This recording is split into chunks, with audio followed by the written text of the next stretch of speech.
Bir apamız ben ağamız Özbek ağayımмен көрші boptu.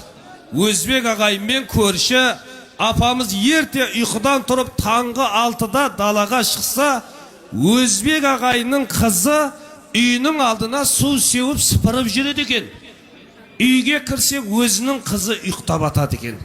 Sonda айтады eкен, балам өссе, Özbek ağayından kız әперем дейді eкен.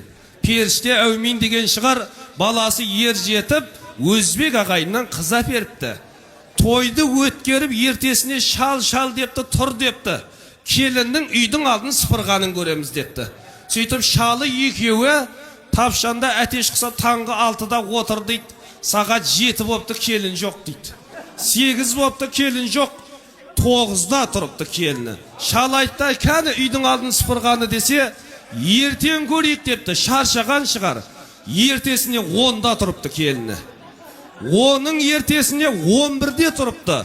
Содан енесі ашулап шақырбапты. Келін бияқке депті. Келін бияқке.